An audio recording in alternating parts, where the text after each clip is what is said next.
It's interesting to me that in the course of Jesus' ministry, he didn't spend a lot of time with church leadership. He focused his time on what we might call the undesirables. He focused his time on the needy, the poor, the downtrodden, the sinner. Those were who he was sent to minister to, and he focused his time there. I have to stop and think to myself, do I focus my time? Do I let Jesus be my example as to those that I spend time and minister to?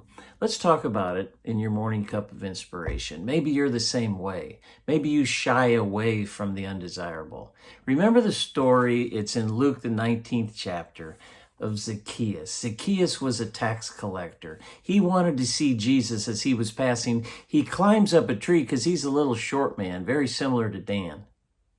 That inside joke, not too inside, but I had to get it in there. I spent a large part of my life making fun of Dan's height, but I digress. So Jesus contacts Zacchaeus and says, Zacchaeus, come on down. I want to go to your house. So he stopped, gave opportunity for change to take place in Zacchaeus' life. He invested in Zacchaeus and went to Zacchaeus' house.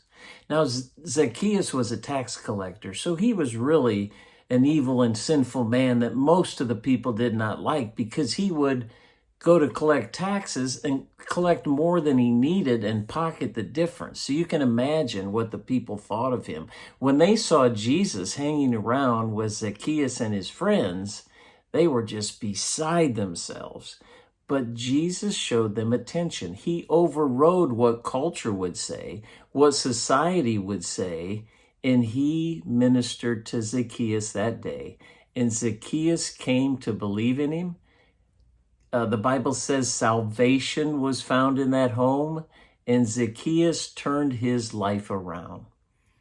Let's think of the opportunities that we have if we will begin to show attention, to put effort into ministering to those undesirables, those that are needy or poor or sinners that we could impact.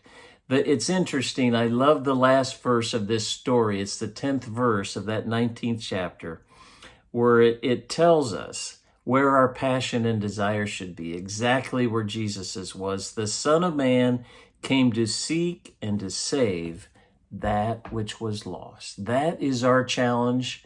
And my challenge to you today, for us to go out there and seek and to save the lost. That's what Fearless Faith is all about.